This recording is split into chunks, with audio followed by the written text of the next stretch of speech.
a statement at All Out, and you made a statement tonight that you're here and you're here to stay. Do you think that winning the tournament tonight is your one shot to championship gold?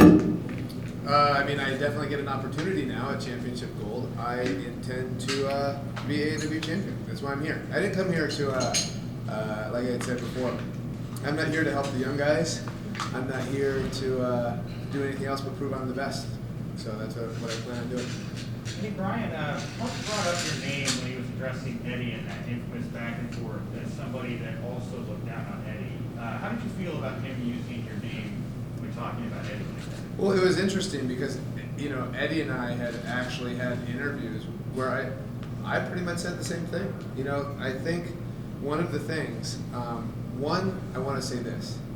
Eddie's a very inspirational person, a very inspirational human being. But when I look at Eddie and CM Punk looks at Eddie, and you can see it tonight, right? You look at it.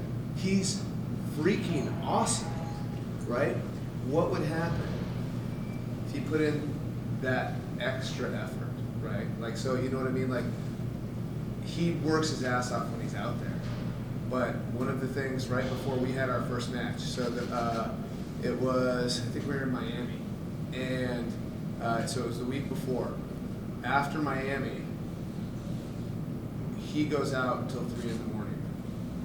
After the show, I'm back in my hotel room, foam rolling, stretching, getting ready so that my body's physically prepared for the next week. Eddie's shoulder right now is really banged up, right? I've been wrestling for 22 years. I feel invincible, right? Like, and I've been wrestling every single week since I started here. So there's putting in the work when you're wrestling, and then there's putting in the work when you're not wrestling, and that's, I think that's the difference. But this is what I want to say about Eddie. One, he's got an incredible heart. Two, he's such a great wrestler. I don't know what you guys thought about that CM Punk Eddie Kingston match. Great. But is unbelievable. And sometimes I get jealous because I'm not that naturally talented. And I see him and I'm like, oh God, what if I had that? You know. So I think that's where the disappointment comes in. But then this is one of the things that Tony wouldn't let air that I said about Eddie is I said, fatigue makes cowards of us all. It's in every amateur wrestling locker room all across the country. Fatigue makes cowards of us all. I work my ass off so I never get tired. Eddie's the one guy I know who gets tired and doesn't stop. And that just, I think, speaks to his heart. Bryan, we've seen you change up your arsenal quite a bit since you started this run here in AEW, and we've seen you win matches in different ways each time. So that some innovation against Miro. How important is that for you when telling these stories to have that element of surprise that anything at any moment can result in a win for you? Well, I mean, realistically, the idea of like a finishing move is a relatively recent phenomenon in the history of pro wrestling. Like Lou Thez would have regular things that he was good at that he would beat people with, but he had a variety of things that he would beat people with, and that was just a regular thing. You look at Dory Funk, you look at all the previous champions, all that kind of stuff. And so to me, it's not unusual. To me, that's wrestling, right? Like when you watch MMA, like sometimes guys mostly win with their right hand, but sometimes they win with other stuff. You know what I mean? So it's so that's the approach I like to take. Bryan, what was running through your match when you were in that ring with Minoru Suzuki? Don't die.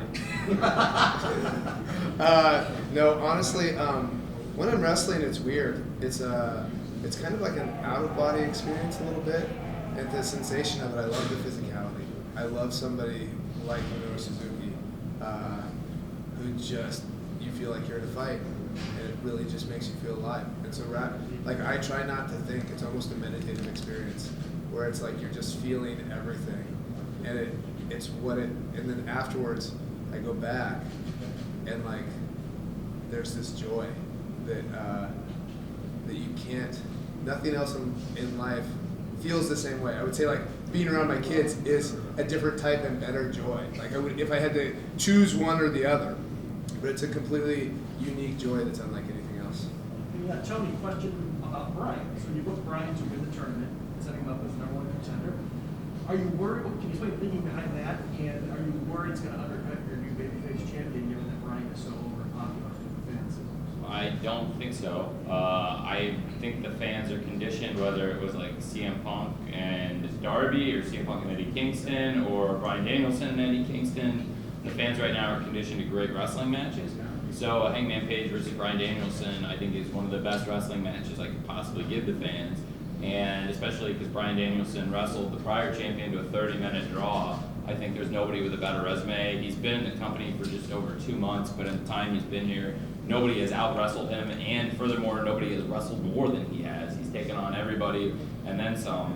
So I think it's the logical challenger based on all the wrestling we've seen from Bryan Danielson since he came in, and now with Hangman Page as a world champion. You want to have the best number one contender possible. So I think Hangman Page versus Bryan Danielson is a dream match. Do you have a date for that match? I'm not going to announce it yet, but I think it's going to be a huge match coming up in the near future. Fans should be really excited about Danielson versus Page for the world title. Bryan, speaking of that match, do you recall your first impressions of Hangman Page when you first saw him? Or was it something when you saw the specialness in him at the beginning, or was it something that came along later? So it's weird. I don't know. It's hard to like uniquely identify somebody as being like, this is an extra special talent, right? And especially when you're looking at AEW when they have so many. So when you say like, okay, who stands out more, Hangman Page or Darby Allin or MJF? I thought MJF and Darby Allin's match, I was watching it, and those two guys are, God, both under 25, right? And they're opening a pay-per-view with just fantastic wrestling, right? So when you look at these guys and you say, oh, who's the standout guy? It's hard to choose until somebody grabs the ball and runs with it. And then all of a sudden you're watching, and Hangman Page is just like, crowds are going nuts for him, and he's starting to catch that. There's something about you. There's something that changes in your mind, like of a performer, when you go from being like, okay, I'm here, and then when you take that next step. And you could see in his performances and in his attitude, the way he carried himself, he took that next step, and you could see he was going to be a star. Now, being the champion and carrying the company, that's a completely different ballgame, and we'll see how he does with that. I don't think he's going to be a champion for very long, to be honest. And so, and I know I can be the champion and carry the company. So, Bryan, speaking about the match tonight against Miro, do you think you felt more comfortable doing this match here in AEW instead of maybe doing that match a few years ago in WWE? So I will say this. I feel like the best version of myself here at AEW. And I feel like I'm doing some of the best wrestling of my career. Like, I feel like I'm at the peak of my career. And I also feel like I'm able to do stuff that I wasn't able to do before. Hangman had some of his best matches in G1 Climax a couple of years ago. Is that a goal of yours since you want to go around wrestle fast? So I've talked to Tony about potentially doing a G1 and all that kind of stuff, but my number one priority is AEW, and until the quarantine stuff gets better with COVID and all that kind of stuff, I mean, it doesn't even make sense for me to go to Japan, under the current circumstances. And we all cross our fingers hoping that we can go and quick turnaround time and all that kind of stuff, but until that actually changes, I don't even think about it. Bryan, tomorrow Ishii has been announced for Dynamite. Is on your bucket list? Someone would like to... Oh, I'm pissed. I'm pissed at Tony. I could be wrestling tomorrow. I could be wrestling Ishii on Wednesday, but no. Bryan, you mentioned the adjustments that you had to make in the ring and how at your previous employer you're able to sleepwalk through your matches. Are there things that you're finding that you weren't able to do there that maybe you're having trouble adjusting to, or is it like riding a bike with some of these things? So I don't know. When you say having trouble adjusting, like I feel such a sense of joy when I'm wrestling. But when I say that, I've kind of felt that since I came back from retirement, right? So even within the limitations, and there's always limitations when it comes to wrestling on TV. You have certain times, all that kind of stuff. Like, you're never going to be able to go out there and do whatever you want. It just doesn't work like that, right? But I feel like there's a certain amount of joy in just being able to do this thing that I love. And then there's an extra amount of joy given the freedom that we have here at AEW to do kind of what I want within what are always going to be limitations. Bryan, do you think the fans in AEW respond differently to what you do in the ring, and you do things differently as a result compared to the fans in your previous? So I will say this: what I do think happens is that wrestling is important here, and what happens in the matches is important here. So people are taught to pay attention. One of the negatives sometimes is that when the wrestling isn't the focus, other things become the attention. So then you pay less attention to the wrestling. But I mean, I think AEW's done a fantastic job of the stories being about wrestling, you know, and I think that makes the fans zero in on what's happening in the matches. Bryan, first I want to thank you for what you said earlier this week about companies that show massive profits and lay people off. I think that's a huge problem, and I'm glad you put a spotlight on it. My second question is about the match you had with Kenny Omega. Do you feel that you have unfinished business because it was a classic? It went to a no-limit draw. It went to a draw. Are we going to get another classic? So I hope I have a million classics. On one sense, another side of my brain is like, I hope I beat everybody in 2 minutes and I don't have to take another fall the rest of my career.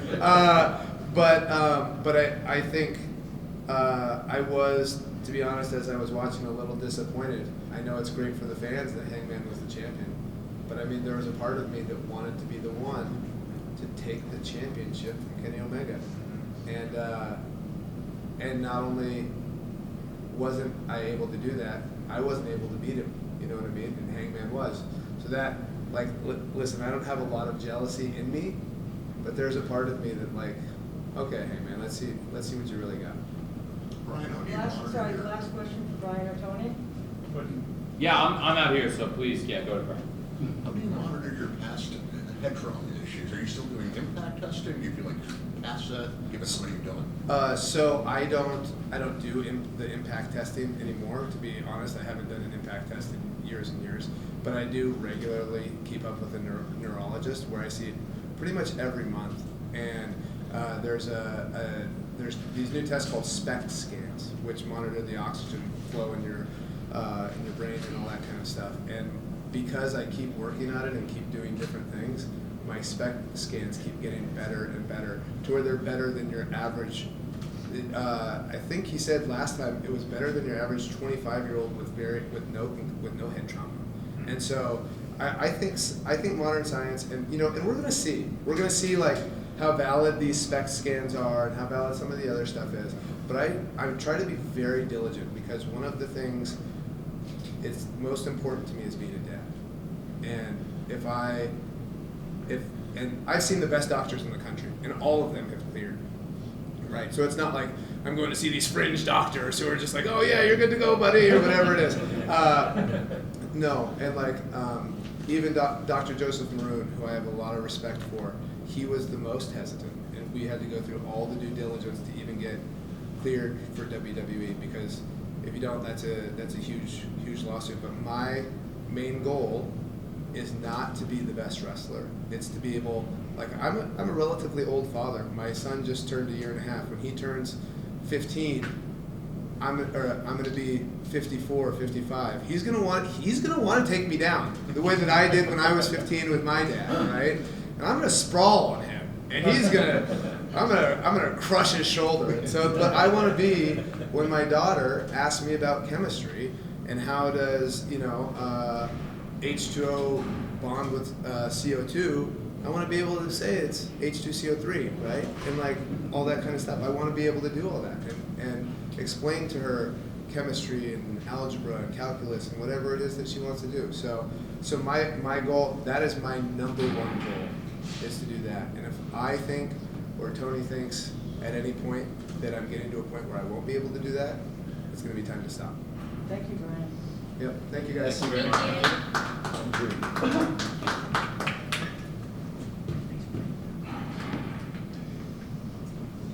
ladies and gentlemen, you're about to be joined